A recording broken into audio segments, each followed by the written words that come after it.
Welcome back, everybody. Breakfast with Bob from the Challenge Championship. My name is Bob Babbitt, and we are brought to you by Master Spas, HOKA, Fly Human Fly, deboer Wetsuits, the Outrigger Resort and Spa, and our Challenged Athletes Foundation. My next guest, Florian Angert from Germany. How you doing, Florian?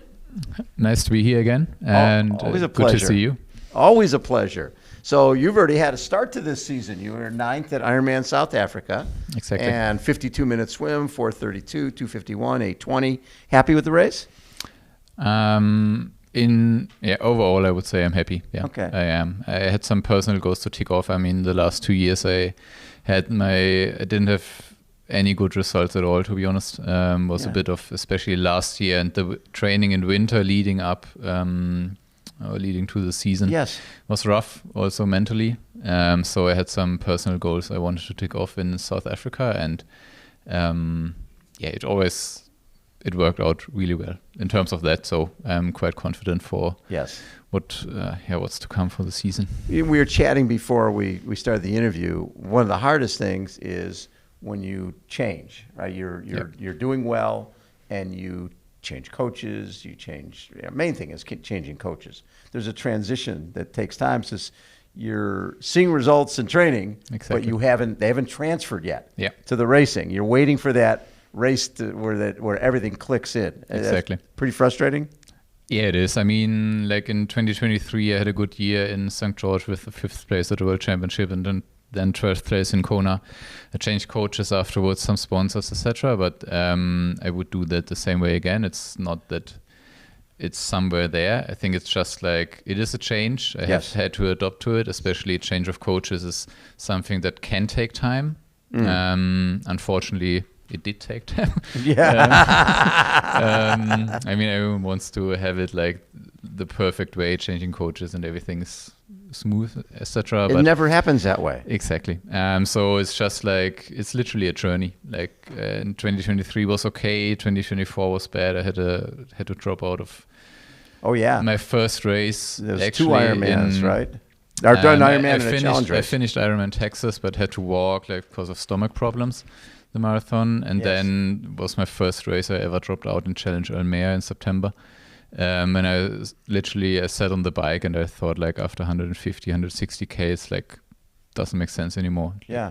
It's like, I don't know how to run, if I should run, if it makes sense what I'm doing here. And then I put on my running shoes, ran to the hotel 2K, and then called it a day. And and then just thought about everything, like what to change, how to change it, what I can do different in training. Like, also I deleted Instagram and just didn't look at it for 4 or 5 weeks. So that really helped. And then start to training was better. Winter was a bit rough sometimes mentally with other athletes still racing, having good results, and somehow I still see myself being up there, or I want to be back there again. And that's like, it's mentally, it's hard. Like when you train and you feel the progress in training, but you cannot transfer that into racing, it's pretty tough. But also working with a sport psychologist now. Are you? To just focus on positives and like getting the flow back. And that really worked well. Like we're working together since beginning of the year, and that makes it. It really helped. So, good for you. So here, I mean, you've had good luck here. You've had good success. You won here in 2021, right? Exactly. Won here. I think you were third. In 2018, I think was the first time I was racing. I was third, then 5th. The year after, 2021, I won. Yep. And I mean, it was not a challenge race back then, but in 2022 there was a world distance, world triathlon, long distance world championships. So I came in second there. I think this is a good course for you. It's a good course for me. Yes. Well, that 2022 year, actually, when you look at 2022, when you're 5th at the US Open, second world triathlon long distance, that was here. 5th at Challenge Walshy. 5th at Ironman St. George. Right. That was that the World Championships. That's Worlds. Exactly. That was Worlds, and that's 47 minutes, 4:16, 2:52, 7:59, probably one of the biggest changes from, it's only a couple of years, Yeah. is how fast everybody's riding a bike. Yeah. I mean, now the guys are going like 357, 358, low fires. Have you, obviously you have to keep up. Yeah, sure. So you changed a lot on the bike? Yeah, I did. I mean, I think the biggest difference it is 3 years ago. Yeah. Now, St. George. So I think the biggest difference is that everyone is working on aerodynamics. Yes. Right now, everyone is looking for best fabric for suit, different tires on the bike, wheels, etc. Just the overall equipment. Right. I mean, we had a lot of discussions with bottle in the suits, double bottle cages in front, Isn't between that the funny? arms and everything. Little things like that. It's the little things, but if you look at every race now, like everyone is working on it. Everyone is coming up with something new at every race. So, and I think that's maybe the biggest change to a couple of years ago, where I think some people and maybe also me had like an advantage with like a good bike fit and some like maybe decent equipment, like compared to power output to CDA. But I think everyone is working on that now, and of course, like they're coming more and more guys up also from the shorter distances. Right. Especially now this year, as it's like the post-Olympic year. So I mean, it's good that the fields get more and more competitive, but it doesn't make it any easier for us. So you first season as a pro, 2017. Yep. 2018, you get the third of the championship at Šamorín. Led from the front, right? For a big chunk of that, right? Yeah, I think so. Yeah. You beat Peter Hemrick in a 70.3. Beat Patrick Lange a few weeks before he goes and defends his title in Kona. Exactly. On a Still roll. one of my favorite races, not because I beat Patrick, but it was just like the overall race was my second 70.3 win. Yes. It was a race in Germany. Was like early autumn, was just like perfect weather. Picture perfect day. Like literally it's the best race I think so far. Yeah, and then you beat Patrick Lange. Yeah, exactly. There's nothing wrong with that. And so let's see. Your first win for long distance for our first full at Ironman with 19 in Barcelona. First and only one, actually. Yes, really? Yeah. Wow. But growing up, swimmer from the age of 6, when did you make that? Did you start doing triathlon when you were a little kid? No, actually, I think the first time I really realized what triathlon is was in 2008 when Frodo won in Beijing. Yes, the first time, because I mean it was a German athlete, and then on German television. Yes, and you're both tall. Yeah, he's taller than me though. But no, I was more like a coincidence. I stopped or quit swimming. Now, was the goal in swimming? Was it Olympics? Were you thinking Olympics for swimming? I was on the edge, like I say. I was on the edge to do it like on a professional level. And I decided after I finished school not to do it. And then I tried to stay fit, stay healthy. Yes. And then a coach, like a triathlon coach in my hometown, came up to me and asked like, how about triathlon? Ever thought about doing it? And I thought like, I mean, there's still swimming involved. So I was... on all those testings we did on the stationary bike for swimming, I always had a good power output. So I thought, okay, I can swim, I can bike, and I mean, running is somehow fun. Yeah. Like you see something from the world. Like you can run in the forest, run everywhere, and you don't only see the pool. Right. You know, looking at a black line. That was really enjoyable, like different kind of freedom. Yes. And so I tried it, and you loved it. I loved it. I still love it. Is it hard to keep the love for it when you've had like you said, the frustration from the last couple of years where you feel like I'm putting in the same effort and I'm not getting the same results? Yeah, I mean, and that's literally the reason why I decided to work with a sport psychologist, because like and he made me realize like why I started doing triathlon and why I turned pro, and why I like, especially in the times when you have success, you don't really like question anything. No. Because it's like the stuff you're doing is good, because you win races, you come on the podium, etc. You get prize money, you get new sponsors, etc. So you don't really question it. But the times I think the most challenging are the times when you don't succeed, when you don't have the results you want. And that's something you which makes you like more think about everything, questioning everything, and then you have to make the right conclusions to be better at the next races. And somehow that didn't. I think I did some changes and with a positive outcome, but I still was not able, like the last 2 years, to show it. And just getting back in that kind of focus flow thing to just to perform and really enjoy the sport again. And also the training, the long hours on the bike and the run. Just to enjoy that again. That I found that in the last 2 or 3 months. So you've got the joy back. Yeah, I got the joy back. So I'm really confident about like South Africa. End of March was a right step in the right direction. Although, like I'm not. Like personally, I don't want to go there to come in 9th because I want to be up there and fight for the podium and for the win. Yes. But you have to start somewhere, especially after the last 2 years. I cannot go to race and say I can win it. Right. Because somehow I still believe I can, but like the results don't show. They don't show it yet. So well, it's funny though because you look at the Austria last year where you got 7th. Yeah. 47-minute swim, 4:18 bike ride, 2:48 marathon. All right, 7:59. Yep.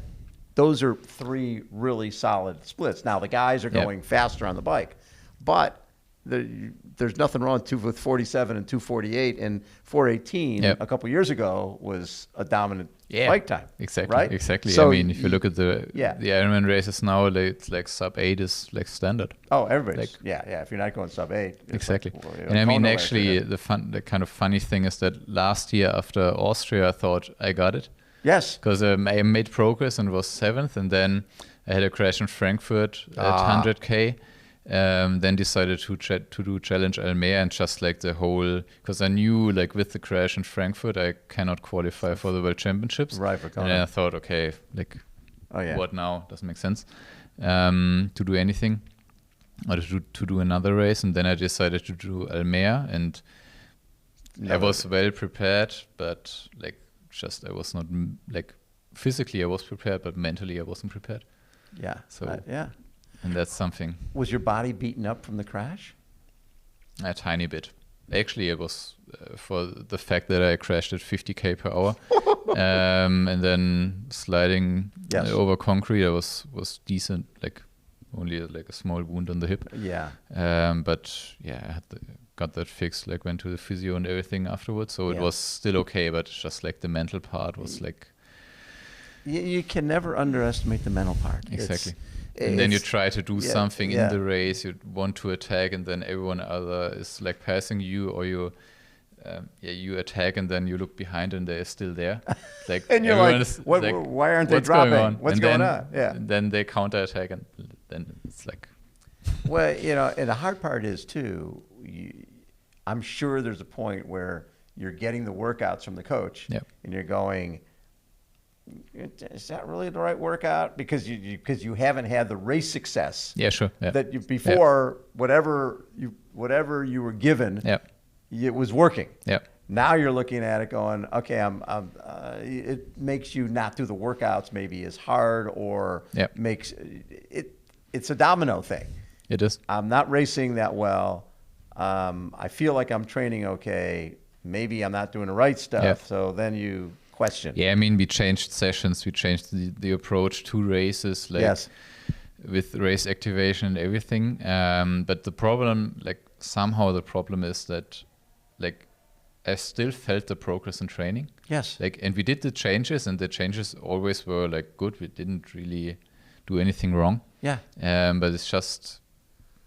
Like in the race, it was just not happening and not connecting. Yeah, I don't know. But again, like I was telling you, with Ben Hoffman, he was working with Ryan Bolton, and Ryan kept telling me he's running so well in training. Yep. But we hadn't seen it in the races, and then all of a sudden it clicked. Yeah. So there's no reason. And I think it's more than like the physical. Like, of course, I think if I would have changed coaches, like just doing other sessions, I don't know if that's really the difference, because I mean, only changing coaches it is a huge impact, but in my opinion, like I never questioned it. Like I would do it again.